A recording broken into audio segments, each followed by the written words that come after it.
Dans les deux chapitres précédents, on a présenté le modèle ondulatoire.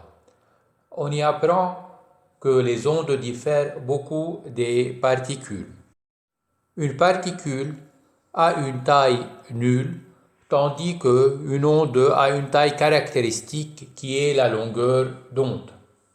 Une autre différence importante entre les ondes et les particules réside dans le fait que, contrairement aux particules, deux ondes ou plus peuvent se combiner en un même point dans un milieu donné.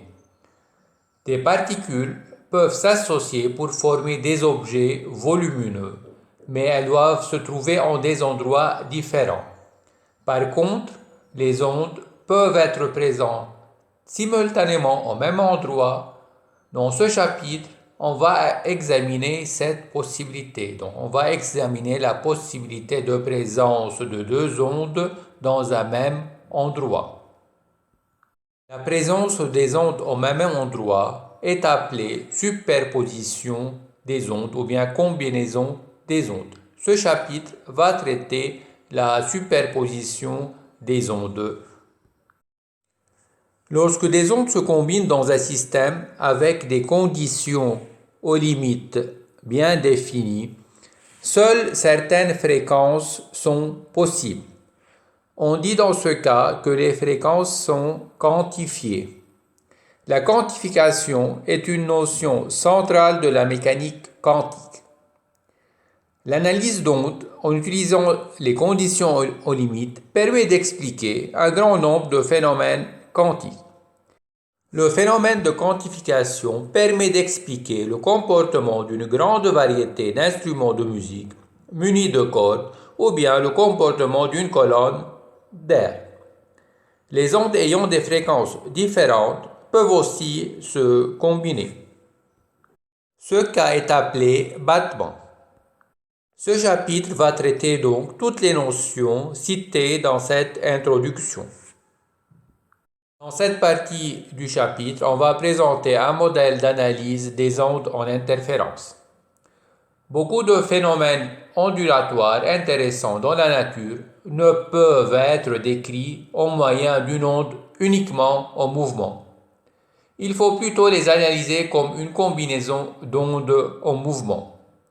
Les ondes peuvent se combiner au même endroit dans l'espace.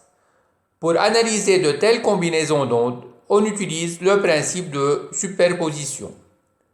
Donc ce principe de superposition dit: si deux ondes ou plus se propagent dans un milieu, la valeur résultante de la fonction d'onde en tout point est la somme algébrique des valeurs des fonctions d'onde de chacune des ondes. On va expliquer en détail ce principe plus tard. Les ondes dont le comportement relève du principe de superposition sont appelées des ondes linéaires. La signification d'une onde linéaire, c'est: dans le cas des ondes mécaniques, les ondes linéaires se caractérisent généralement par le fait que leur amplitude est nettement inférieure à la longueur d'onde. Donc l'amplitude doit être nettement inférieure à la longueur d'onde.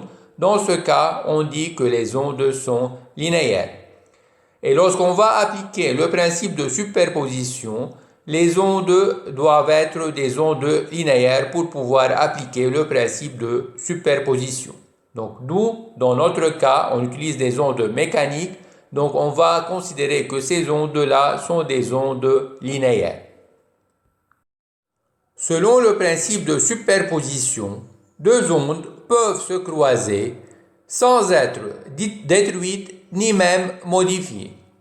La combinaison d'ondes distinctes dans une même région de l'espace est appelée interférence. Donc, lorsqu'on a une superposition ou bien une combinaison d'ondes distinctes dans une même région de l'espace, on appelle ce phénomène interférence.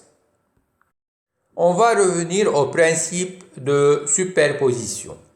Donc, on va considérer deux impulsions, Y1 et Y2.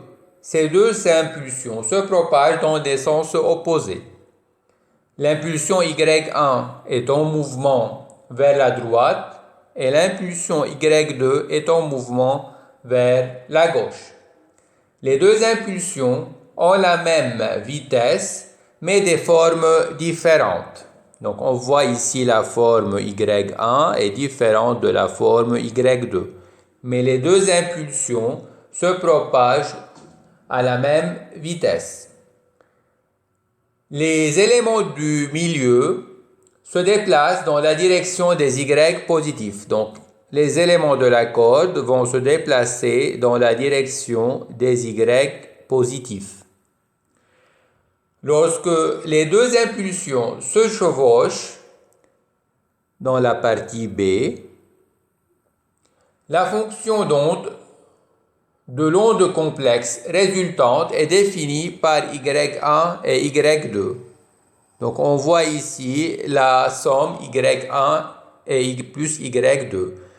Donc ça c'est le principe de chevauchement ou bien de superposition.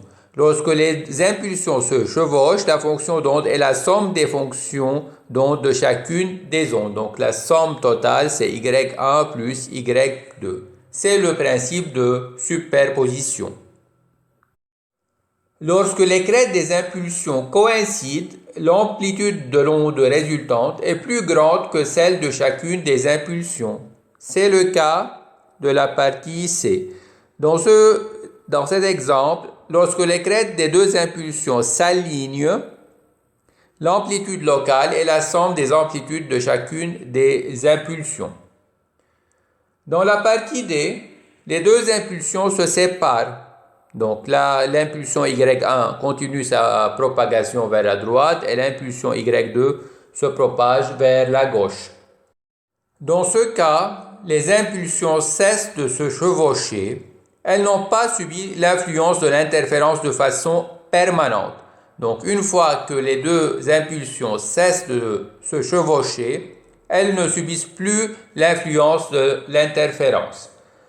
Lorsqu'on a ajouté Y1 plus Y2 et on a obtenu une somme qui est supérieure aux amplitudes de l'onde 1 et l'onde 2, on peut qualifier le type de superposition comme une interférence constructive. On va donner maintenant un exemple d'une interférence destructive. Donc on a deux impulsions, Y1 et Y2, qui se déplacent en direction opposée. Le déplacement vertical de Y1 est positif et celui de Y2 est négatif. Lorsque ces impulsions commencent à se chevaucher, l'impulsion résultante est égale à Y1 plus Y2. Donc là, les deux impulsions, Y1 se dirige vers la droite, Y2 se dirige vers la gauche. Lorsqu'ils se chevauchent, on a effectué la somme de Y1 plus Y2. Donc lorsqu'ils s'alignent, les deux impulsions s'alignent, l'amplitude totale est la différence entre les amplitudes de chacune de ces deux impulsions. Donc on a Y1 plus Y2, mais on a Y2 qui a une valeur négative. Donc la somme algébrique finale sera Y1 plus Y2, donc on aura une quantité positive qu'on a ajoutée à une quantité négative. C'est pour cette raison que l'amplitude de l'impulsion a diminué. Lorsque les impulsions cessent de se chevaucher, elles n'ont pas subi l'influence de l'interférence, donc d'une façon permanente. Donc on trouve Y2 qui se dirige vers la gauche avec son amplitude initiale et Y1 qui se dirige vers la droite avec son amplitude initiale. Donc lorsqu'on a cette interférence-là, l'interférence n'est pas subie d'une façon permanente. Donc cet exemple-là, lorsqu'on a Y1 positif et Y2 négatif, c'est un exemple d'une interférence destructive. On va prendre un exemple de superposition de deux ondes sinusoïdales qui se déplacent dans la même direction dans un milieu linéaire. Les deux ondes se déplacent vers la droite et ont la même fréquence, longueur d'onde et amplitude, mais leurs phases sont différentes. Donc l'onde 1, l'impulsion 1, c'est A sinus kx moins oméga t parce qu'elle se propage vers la droite. On pouvait l'écrire évidemment oméga t moins kx, ça ne change rien. L'onde 2, c'est y2 égale a sinus kx moins oméga t, mais on va changer seulement, on va ajouter une phase initiale qui est plus phi. La superposition de ces deux ondes, et on va démontrer cette relation juste après, est égale à 2a cosinus phi sur 2 sinus kx moins oméga t plus phi sur 2. La fonction résultante, donc y total qui est égal à y1 plus y2, est aussi une onde sinusoïdale. Elle a la même fréquence, longueur d'onde que chacune des ondes originales. Seulement qui va changer, c'est l'amplitude résultante qui va être égale à 2a cosinus phi sur 2 et la phase initiale va être égale à phi sur 2. On va démontrer maintenant comment on a pu obtenir cette onde résultante finale. On considère donc une onde qui se déplace vers la droite, donc on a la direction de propagation vers la droite. Y1, c'est égal à A sinus Kx moins oméga t. Donc le fait qu'on a écrit Kx moins oméga t nous explique que la direction de propagation est vers la droite. Y2 est égal à A, donc on a la même amplitude, sinus Kx moins oméga t plus une certaine phase phi. Donc ça c'est l'onde 1. L'onde 1 a une amplitude A, une pulsation oméga et un vecteur d'onde K. L'onde 2 a aussi la même amplitude A, la même longueur d'onde lambda, donc K c'est le même, le nombre d'ondes est aussi le même, et la même fréquence ou bien la même pulsation angulaire. La somme totale, Y total, c'est égal à Y1 plus Y2, d'après le principe de superposition. Donc on va écrire A sinus Kx moins oméga t plus A sinus Kx moins oméga t plus phi. On effectue une somme sinus P plus sinus Q. Donc on sait, d'après les relations trigonométriques, que sinus P plus sinus Q égale à 2 sinus P plus Q sur 2 cosinus P moins Q sur 2. Donc si on effectue la somme A sinus Kx moins oméga t plus A sinus Kx moins oméga t plus phi, on va obtenir Y total égale à 2A. Donc parce qu'on a la même amplitude, on peut mettre A en facteur. Donc c'est 2A sinus P plus Q sur 2 cosinus P moins Q sur 2. Donc P plus Q sur 2, ça va être égal à 2 Kx moins oméga t plus phi sur 2. Donc ici, je peux simplifier 2. Donc il me reste sinus Kx moins oméga t plus phi sur 2. Et lorsque j'effectue cosinus P moins Q sur 2, donc Kx moins oméga t moins Kx plus oméga t, ça va être 0. Il va me rester moins phi sur 2. Et cosinus moins phi sur 2, c'est égal à cosinus phi sur 2. Donc finalement, Y total va être égal à 2A sinus Kx moins oméga t plus phi sur 2 cosinus phi sur 2. L'amplitude de cette onde résultante est égale à 2A fois cosinus phi. Donc l'amplitude dépend de la phase initiale. Et c'est une onde sinusoïdale. Donc vous voyez ici le terme Kx moins oméga t. Et on a une phase initiale qui est égale à phi sur 2. Donc on a obtenu une onde résultante sinusoïdale ayant une phase initiale de phi sur 2 et une amplitude de 2A cosinus phi sur 2. On va considérer le cas où la phase phi est égale à 0. Donc on peut écrire l'onde 1 comme étant égale à A sinus kx moins oméga t et l'onde 2 y2 égale à aussi A sinus kx moins oméga t plus phi égale à 0, donc plus 0. Donc les deux ondes sont identiques. Donc si vous voyez ici l'onde en bleu, vous avez ici y1 et y2. Les deux ondes étant en phase, elles ne peuvent être distinguées l'une de l'autre. Donc là, la courbe bleue, vous trouvez les deux ondes initiales y1 plus y2. Donc lorsque vous faites la somme, vous allez obtenir 2A, donc vous allez obtenir y total égale 2A sinus kx moins oméga t, parce que la phase initiale est égale à 0. Donc l'onde résultante a une amplitude de 2A, comme vous voyez ici. Donc cette amplitude égale à 2A, et elle a une fonction sinusoïdale de la forme sinus kx moins oméga t. Donc on trouve ça lorsque la phase initiale est égale à 0. Dans ce cas, phi égale à 0, les ondes sont partout en phase et leur interférence est alors constructive. En général, une interférence est dite constructive lorsque le produit cosinus phi sur 2 égale à plus ou moins 1.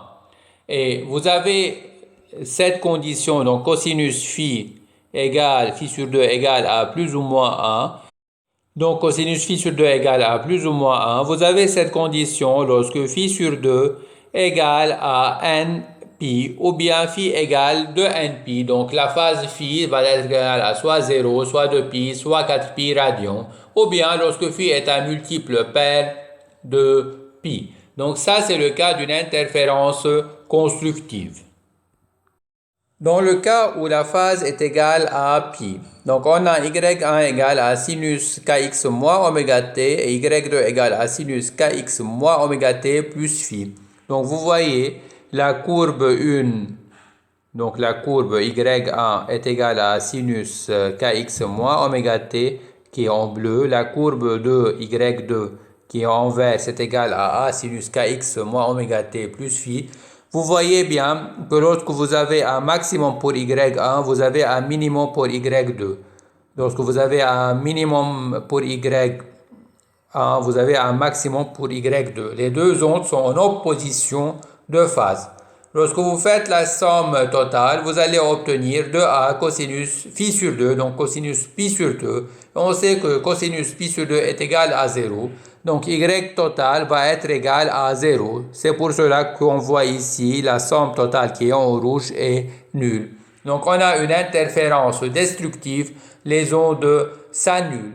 Donc lorsqu'on a les ondes sont déphasées de pi, ou bien on dit qu'ils sont en opposition de phase, on a la somme totale, y total, va être égale à 0. Maintenant, si on considère que la constante de phase a une valeur arbitraire autre que 0 ou qu'un entier multiple de pi radian, on aura une interférence qui est qualifiée de ni constructive ni destructive. Donc on a la courbe en rouge. Donc ça c'est le cas où phi est différent de 0 ou bien phi est différent de pi radian. Donc lorsque phi est égal à 0, on dit que les ondes sont en phase. Lorsque phi est égal à pi, on dit que les ondes sont en opposition de phase.